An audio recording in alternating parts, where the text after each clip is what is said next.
Bugun qalblari boshqa narsalar bilan mashg'ul bo'lgan, dunyoga ko'z tikkan, hali o'ngga, hali so'ngga, hali orqaga qarab, mana shu dunyo matolaridan ko'zini tiya olmaydigan insonlar bu da'vatni yo'lovchilari bo'lish olmaydi.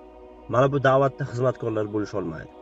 Bugun barcha yoshlar Musa alayhissalom, payg'ambar Muhammad sallallohu alayhi vasallamni da'volarini xizmatchilarimiz. Biz barchalarimiz mana shu payg'ambarlar olib kelgan haq da'vatda xizmatkorlarimiz. Shundoq bo'lingki, birodar, payg'ambarlar yo'lga chiqqan vaqtida falon sifatli insonlar men bilan yo'lga chiqmasin degan kishilardan bo'lib qolmang. Qalbi ayolga bog'langan, qalbi uyga bog'langan, mashinaga boylangan, mol dunyoga boylangan, tijoratga boylangan, rejalar tuzib, uzun loyihalar tuzib, mana shu loyihalarni quliga aylanib qolgan insonlardan bo'lmaylik. Chunki bunday insonlar payg'ambarlarning da'vatini haqiqiy yo'lovchilari bo'lish olmaydi. Payg'ambarlar da'vosini kimlar ko'taradi? Oktagonga chiqayotganlar ko'taradimi yoki MMAga borib urushib kelayotganlar ko'taradimi? Bu da'voni qalbida da'vatga bo'lgan muhabbat, fidokorlik, jasurlik, mardlik, mana shunaqa sifatlari bo'lgan insonlar ko'taradi. Chunki bu da'vo og'ir da'vo. Bu da'vo mehnat talab qiladigan da'vo. Bu da'vo shunday da'voki, bu da'voda qon bor, yo ko'z yoshi bor, yoki ter bor. Bu da'voda rohat hayot yo'q. Bu da'voda ayollar bilan xotirjam yashashlik yo'q. Bu da'voda bola chaqa bilan ovora bo'lib qolishlik yo'q.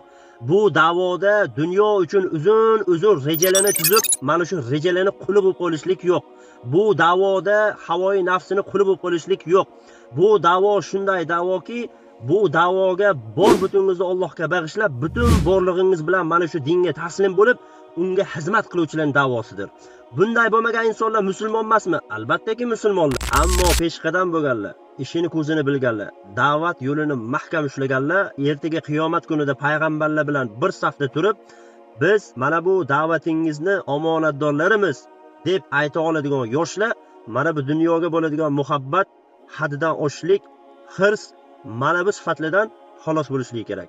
Chunki Alloh azza va jalla aytadiki: "Ma ja'alallohu li rajulin min qalbayni fi jawfi."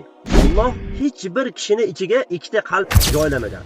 Ya'ni bir vaqt o'zida ham dunyoni qattiq sevib, muhabbat qilib, ham da'vatga qattiq muhabbat qo'yib, mana bu narsa mumkin emas, bo'lishi mumkin emas. Chunki Alloh azza va jalla hech kimni ichiga ikkita qalb qo'ymagan. Yo oxirat ahlidan bo'lib, shariat ruxsat bergan darajada foydalanasiz, yoki dunyo ahli bo'lasiz, oxiratdan nasibangiz bo'lsa olasiz yoki olmaysiz. Bugun birodarlar, islom da'vatini o'zlariga hobbiy qilib oladigan insonlarga muhtoj emas. Chunki bu da'vo xuddi bir Musa alayhissalomni yoki payg'ambar Muhammad sallallohu alayhi vasallamni davrlarida bo'lgani kabi, bugun ham islom har tarafdan hujumga uchrayapti. Ba'zan mana shu ahli bo'lgan, o'zini ichidan chiqqan xoinlar xiyonat qilyapti bu dinga. Shuning uchun bugun da'vo barcha narsasini shu yo'lga fido qilib, butun borlig'ini mana shu da'vo yo'liga bag'ishlagan yoshlarga muhtoj. Mana bu da'voni bir natijaga olib chiqishligimiz yoki bizdan avvalgilar buzgan narsani to'g'rilashligimiz, ya'ni isloh qilishligimiz, bu ishlarni oddiy shunchaki qilib yurgan insonlar bilan bo'lishligi mumkin emas. Shuning uchun Alloh azza va jalla biz musulmonlarni Qur'onda kelayotgan qissalar bilan tarbiya qiladi. Tavhid ahlidan bo'ling deydi. Qo'llariga bayrog'i ko'tarib, tog'utlarning qarshisiga tik chiqib, izqamu faqalu robbuna robbus samawati val ard. Bizning Robbimiz osmonlar va yerni Robbi bo'lgan zotdir deb ayting deydi. Ya'ni shunaqa insonlardan bo'ling deydi. Yoki ana shu ish qilayotgan insonlarga xizmatchi, ya'ni yordamchilardan bo'ling deydi. Ya'ni safarning yukini ko'tarib, uni mas'uliyatini zimmasiga oladigan yoshlardan bo'ling deydi.